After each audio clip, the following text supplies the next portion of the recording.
Nous sommes le 19 février 2025, nous allons analyser le Bitcoin ainsi que l'ETH et les différentes datas du jour. Comme d'habitude, si jamais vous n'êtes pas abonné à la chaîne, n'hésitez pas à le faire maintenant, à lâcher un like, un commentaire, à la partager. Je vous en remercie d'avance. Alors, que s'est-il passé sur le Bitcoin? Nous avons vu que le Bitcoin hier a complètement craqué. Ok, il a été chercher les 93 278, ok, et il a complètement racheté la baisse, hein, donc du coup il est reparti en faisant une bougie haussière, et là déjà il est quasiment presque à 96 000, ok. Donc ça c'est plutôt positif, ça signifie que ici on a vraiment un support ultra intéressant dans cette zone ici. Comme on peut le voir, il a tenté maintes fois de craquer ce support, et pourtant du coup, il est toujours là. Donc ça c'est ultra positif. De plus ici on a l'air clairement de faire un range. Ok, donc nous avons le haut du range qui se trouve au bas de l'order block ici. Et on a le bas du range qui se trouve ici sur le haut de l'order block d'achat ici. Donc clairement là on est en train de faire un range. On est sur le bas du range, donc dans la logique des choses. On va aller chercher le haut du range, donc il est probable qu'on retourne vers les 98 000. Et c'est là que ça va être intéressant, parce qu'on va voir si on va batailler pour aller chercher les 100 900, comme je vous l'ai dit, où il y a encore les 1300 BTC qui sont en limite de vente. Donc je pense que cette fois-ci, on devrait y aller, surtout que, regardez au niveau des indicateurs, moi je trouve ça plutôt pas mal, puisqu'on est bien redescendu au niveau des wave trends.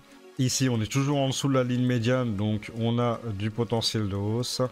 Pareil sur le wave trend ici, et au niveau du RSI, du coup on est pas mal, on est à 50 au niveau de la moyenne mobile 100, et au niveau du RSI en lui-même, on est à 42, donc on a vraiment pas mal de jus pour aller hausser et aller chercher ces fameux 100 900 pour voir si on va faire un short squeeze et directement aller let's go à 104 000, ou alors est-ce qu'on va plutôt faire un rejet et retourner peut-être dans le bas du range. Donc c'est tout à fait possible.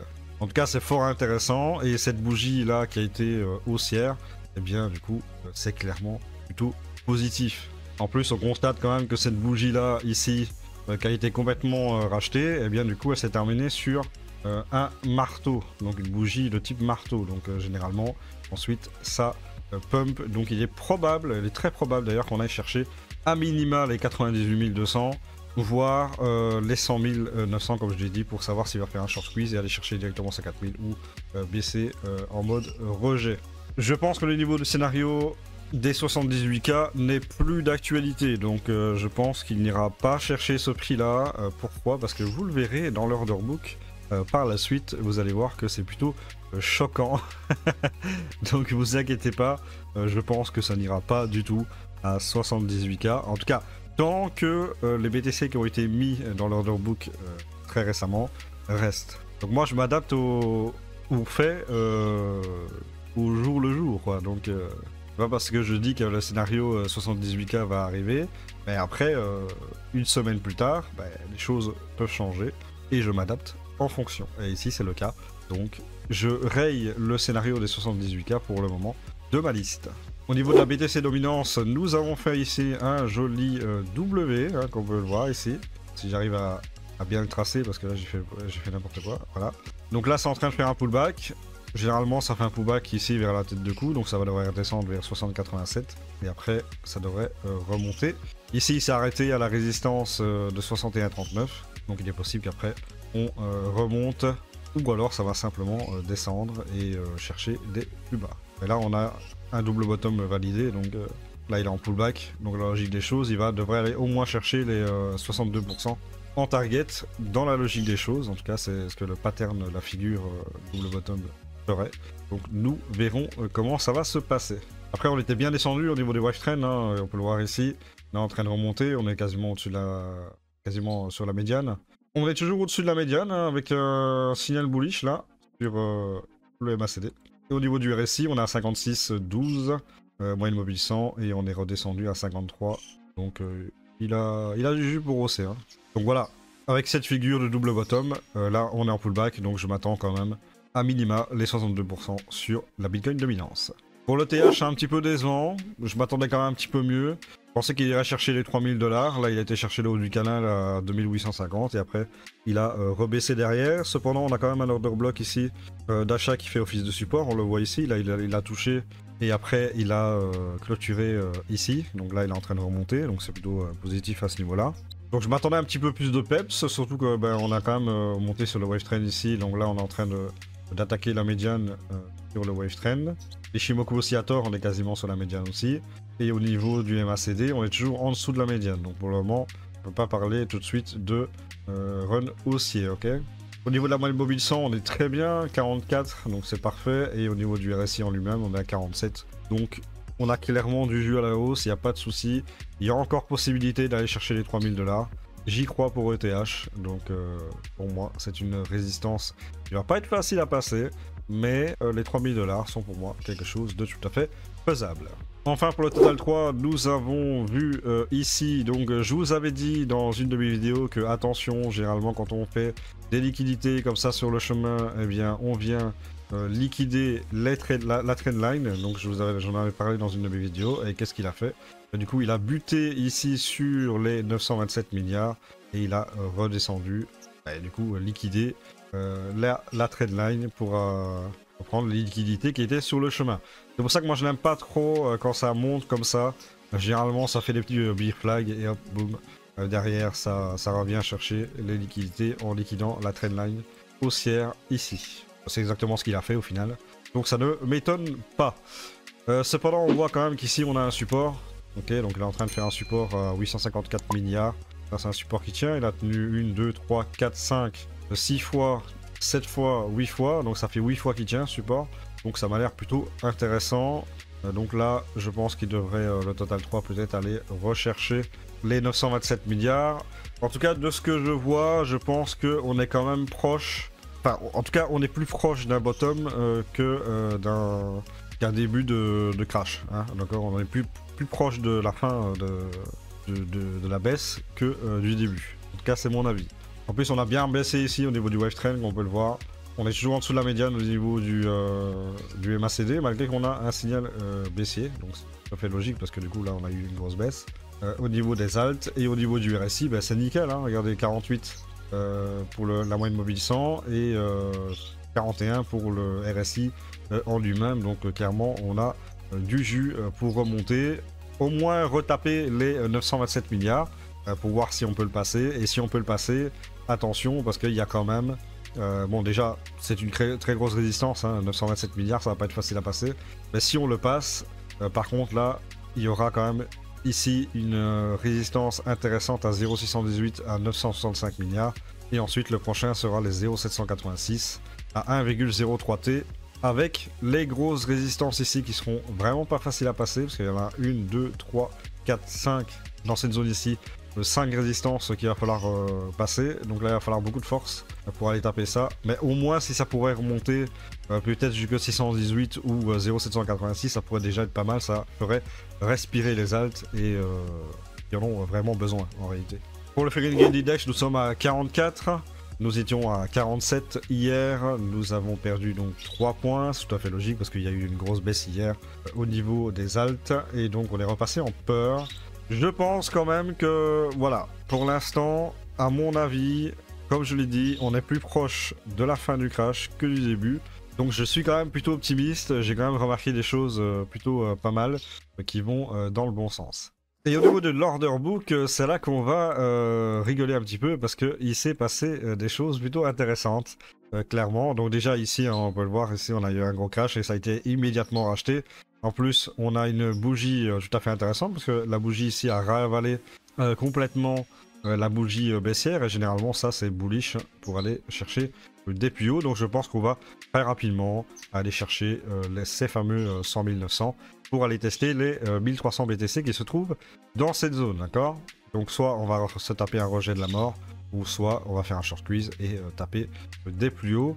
Sachant qu'il y a qu'à 114 000 où il y a 323 BTC, sinon le reste en chemin, on a juste des petites résistances, 178, 99, 141, Mis à part peut-être les 259 ici à 105 000.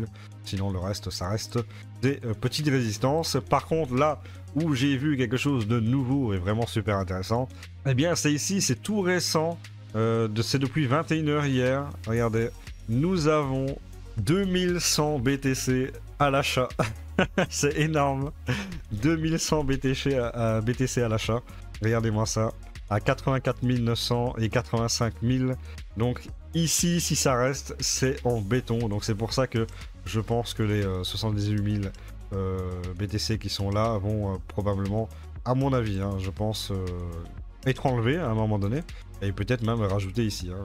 Donc là, je vois pas le je vois pas le BTC descendre en dessous de 85 000.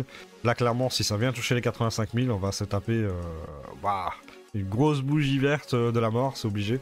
Parce que depuis 2100 BTC, quand même, c'est quand même pas rien, quoi. donc voilà, ça c'est vraiment super intéressant. C'est plutôt optimiste. Ça signifie que le marché considère que voir un BTC en dessous des 85 000, bah, du coup, ce n'est pas souhaitable.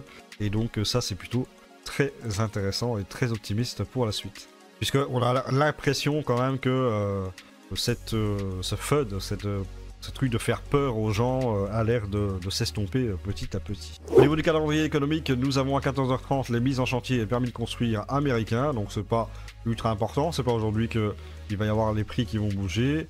On a juste l'indice des prix anglais à minuit, mais sinon pas ça qui va faire bouger les prix aujourd'hui. Donc vous pouvez faire du trading tranquille aujourd'hui sans pression aucune. Pour la Gold Season Index, nous avons actuellement un index à 47, donc il était descendu à 45 pendant un petit moment, et puis là il est remonté à 47, on est toujours sur la médiane. Pas de décision à ce niveau-là.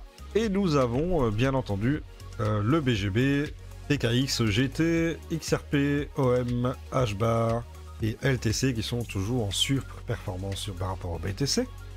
Et j'ai remarqué que pour la première fois, nous avons des tokens qui sont en sous-performance par rapport au BTC, mais en négatif et devant. Donc en fait, ils sont en surperformance par rapport au BTC, mais en négatif. Vous voyez, c'est vraiment assez parlant. Donc ça veut dire très clairement que là, on atteint des niveaux quand même qui risquent de se retourner. Hein. Généralement, quand on commence à avoir des tokens en négatif qui surperforment le BTC, ça signifie quand même que le BTC est vraiment en sous-performance. Et généralement, on atteint des bottoms dans ces zones-là. Donc on a Crow qui est à 54% en négatif. On a PEP pareil, 54%. Aptos, OP, Ni, Render, Fetch, ARB. Donc tout ça en fait c'est des tokens quand même assez importants. Qui sont quand même des dossiers avec un minimum de high cap quand même. Et on voit bien que ces dossiers-là sous-performent le BTC de façon hallucinante. Donc à un moment donné ça va se retourner. J'en suis convaincu. Donc patience à ce niveau-là. On va analyser quelques altes rapides. Donc on commence par Fuel qui clairement en survente, on le voit ici sur le wave trend, il est en survente de ouf. Donc je pense que s'il touche le bas du canal, ce sera une zone super intéressante à l'achat vers les 1000. Je pense que ce sera super intéressant. On est en dessous de la médiane au niveau du MACD. On est clairement en survente ici, hein, donc ça crève le sol là au niveau du wave trend.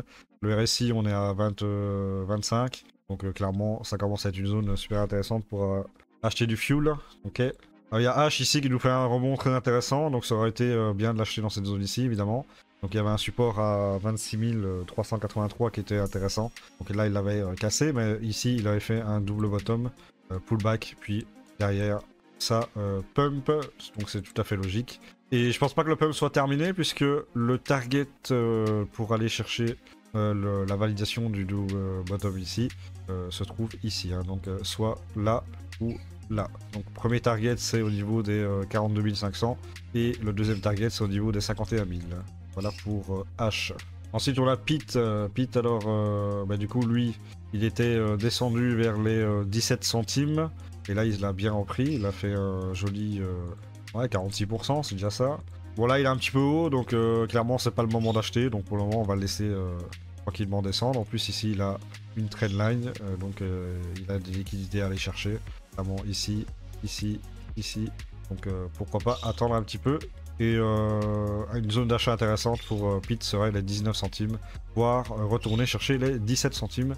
C'est des zones intéressantes à l'achat. Alors taille devient clairement intéressant à l'achat. Comme on peut le voir ici, il a quasiment touché le bas du canal descendant. Il est en survente au niveau des wave trains. On peut le voir ici, là ça crève le sol aussi. Et au niveau du RSI, il est à 29,30, donc il est quasiment en survente. Donc on peut peut-être attendre qu'il descende vraiment toucher le bas du canal vers les 14 centimes. Et je pense que vers les 14 centimes pour taille, c'est intéressant à l'achat. Surtout qu'il a été chercher la liquidité de la mèche ici, on peut le voir ici. Donc pour moi, c'est une zone tout à fait intéressante. Les 14 centimes à l'achat pour taille. L3 nous a validé un double bottom ici, comme on peut le voir. Hop, là il nous fait un pullback un peu en profondeur quand même, parce que normalement on vient chercher ici. Bon là il a été, là il est vraiment en train de creuser. Donc si le W est bien validé, il n'ira pas en dessous des 8854. Si par contre s'il clôture en dessous, et bien, du coup ça ira chercher des plus bas. Par contre s'il ne clôture pas en dessous et qu'on a rebondi ici, rechercher le haut du canal, eh bien on peut espérer chercher au moins les 11 centimes sur L3, voire les 13 centimes pour ce token. CVC, il est clairement en surachat, comme on peut le voir. Et oui, il y a quand même des tokens qui se mettent en surachat en vue 16 heures, c'est quand même pas dégueu. Donc clairement ici, il y avait... Voilà, c'était téléphoné, il fallait que... Voilà, ici on avait un RSI qui était tombé à 20, donc c'était téléphoné, il fallait que ici ça rebondisse. Mais comme vous voyez ici, on a fait une trendline. Donc la trendline va obligatoirement être ici liquidée, ok. Donc toutes ces liquidités là qui sont accumulées vont être liquidées. Donc là, ça va baisser. Donc je dirais pas forcément de faire un short, mais en tout cas ça devrait au moins aller chercher les 11 500, voire probablement peut-être les 10 000 ou 11 000, d'accord. Si on voit bien que là, on a eu une résistance et ça crache derrière, c'est tout à fait normal. AGLD essaie de se reprendre, donc on voit quand même que sur certains patterns, on commence à avoir des doubles bottoms qui sont en train de se créer, donc c'est plutôt intéressant. Donc là, il a été chercher le haut du canal, il essaie de s'en séparer, mais bon, il a beaucoup de mal. Après, les wave trends commencent à être en surachat tout doucement. Au niveau du RSI, ça va, on a bien pour du jus. Donc il a encore possibilité, il y a un support pour le moment à 1,22. Donc les supports de 1,22 là est intéressant à l'achat, clairement, plus le support aussi du haut du canal ici. Donc 1,22, 1,20, voire 1,14 dans ces zones ici. Clairement c'est une zone idéale à l'achat pour aller chercher des plus hauts. Turbo, ça commence à être aussi intéressant à l'achat. On voit qu'ici on a un double support à 3,15 et à 3,06. Et comme on peut le voir ici, là c'est en train de remonter. Il est en survente au niveau des wave trends, il est en dessous de la médiane au niveau de l'Ishimoku Oscillator, pareil pour MACD. Il est en survente sur ce wave trend ici. Et au niveau du RSI moyen mobile 100, on est à 38 avec un RSI à 35. Donc clairement, pour Turbo, c'est parti, c'est mode YOLO. Donc c'est super intéressant pour ce token. Il y a quand même un double support ici. Et ma foi, il peut très bien aller chercher, même un triple support d'ailleurs. Regardez, on a aussi les 0,786 de Fibonacci, donc on a un triple support ici. Pour moi, la zone entre 3,05 et on va dire 3,17. Voilà, entre 3,05 et 3,17. Pour moi, ce sont des zones d'achat hyper intéressantes pour Turbo. Donc c'est un token qui peut maintenant aller chercher des plus hauts. Aller chercher toutes les liquidités accumulées ici. Okay. Et pourquoi pas aller chercher les 410 pour commencer pour Turbo. Donc Turbo, bah, clairement, il a de quoi charger à la hausse tranquillement. Voilà, donc je vais arrêter là pour cette analyse des alts. Merci d'avoir regardé la vidéo. N'hésitez pas à liker, commenter, vous abonner, rejoindre mon Telegram, tout ça. Et nous, on se retrouve du coup pour une nouvelle vidéo. Je vous dis à la prochaine. Ciao!